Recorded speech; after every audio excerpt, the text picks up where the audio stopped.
Continuamos con PBO Radio, la 91.9 de la FM, la radio con fe. Esto es Carmen y RBK. Mi nombre es Ricardo Vázquez Kunze, RBK. Y bueno, tenemos en el plató en vivo a la doctora Cecilia Ruiz, abogada experta en contratación pública. ¿Qué tal, Cecilia? ¿Cómo está usted? Muy buenas noches. Y la hemos convocado acá porque se ha difundido, para variar, ¿no es cierto?,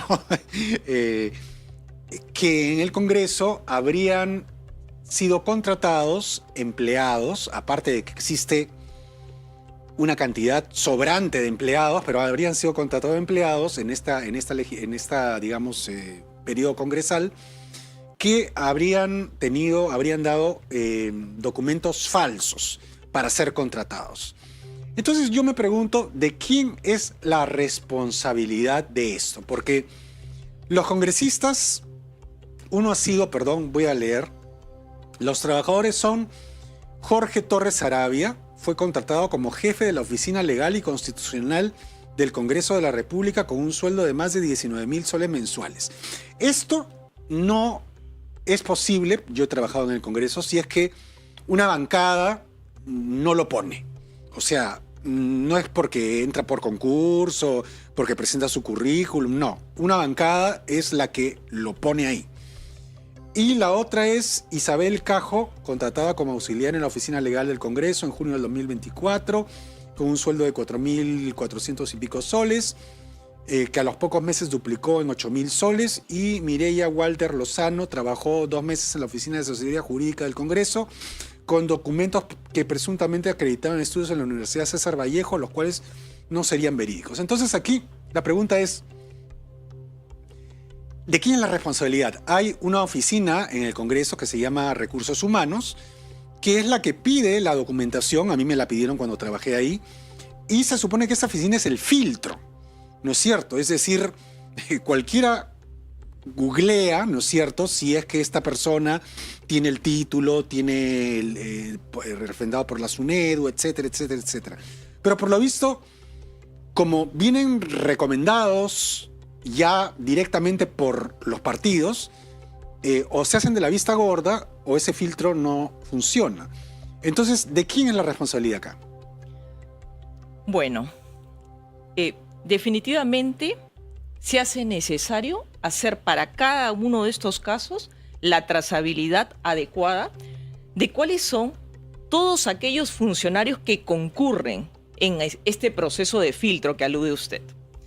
Y bueno, si bien es cierto, cada institución tiene un órgano de administración, que en este caso del Congreso depende directamente de la Oficialía Mayor, y dentro de los órganos de dirección que están a cargo de esta oficialía, una de ellas es la Gerencia de Recursos Humanos, que es una gerencia ciertamente con un grupo de servidores del Estado, los cuales cada uno tiene una función específica, tiene un sueldo específico, por lo tanto tiene el deber funcional de hacer este tipo de filtros al que usted alude. Y cuando hablamos de filtro, estamos hablando de que las personas tienen que cumplir no solamente determinados requisitos técnicos mínimos, por así decirlos, sino que contar con las capacidades adecuadas para poder ejercer la función pública. Esta función pública que tiene que ser tan valorada, tan preciada, porque el perjuicio no solamente se trata del valor del contrato. Exacto, de lo que gana la persona. Por supuesto que no solamente es de la orden de servicio para hablar de otro tipo de régimen de contratación, sino que estamos hablando de poder ver cómo se desmejora una decisión del Estado. ¿Cuánto se puede perjudicar una decisión de un funcionario incompetente, que le faltan capacidades, que le falta el expertise adecuado? ¿Cuánto se puede, de alguna manera, truncar un proyecto o distintas decisiones con finalidades públicas? Por el mal perfil profesional de la persona. Por el mal perfil, por las malas decisiones que vaya a tomar este personal que realmente es acogido por el amiguismo. Exacto, a eso iba. Y no por sus competencias. Sí, porque mire, como le decía al principio, disculpe que repita, yo he trabajado en el Congreso y yo he visto de primera mano que estos puestos no son por concurso, sino los pone ahí una bancada con una cuota.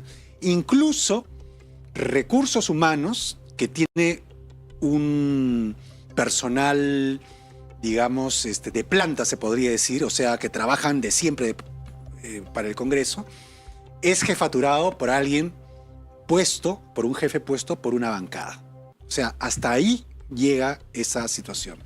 Ahora, ¿qué responsabilidades le ocuparía a esa oficina o ese jefe de recursos humanos habiéndose descubierto esto? Bueno, las leyes están bastante claras. Aquí, sin duda, en estos casos que usted ha enunciado, se han cometido distintos delitos, ¿no? Y todos siempre depende del tipo de contratación, ya sea aplicando la ley de contrataciones o ya sea para las contrataciones que están bajo un régimen laboral, ¿no? Inclusive podría ser bajo un régimen laboral 728. Bien, entonces existe una ley que es justamente la que cautela el acceso a la función pública. En esta ley, el acceso a la función pública es tan privilegiada que ha separado en dos horizontes, de alguna manera, las responsabilidades. De un lado, el que nombra, el que contrata, el que encarga la función pública, es tan responsable como la persona que sabe que no teniendo las competencias, acepta la función pública.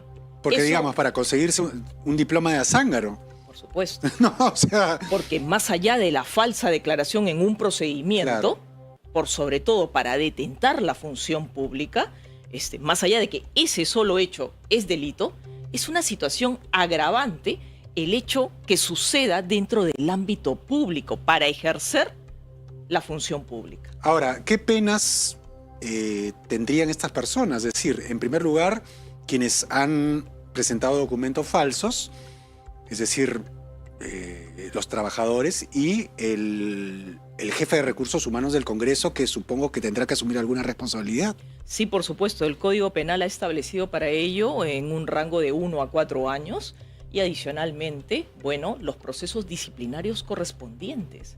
Porque también hay procedimientos administrativos que a todos estos funcionarios que han intervenido y a la persona que han aceptado, a la persona que aceptó la función pública sabiendo que no cumple los requisitos, por supuesto los procedimientos sancionadores correspondientes, dependiendo del régimen que haya sido contratado. Y por supuesto a los funcionarios los procedimientos disciplinarios también correspondientes, porque debemos optar porque cada día se sancione mejor para que estos actos no se vuelvan a repetir.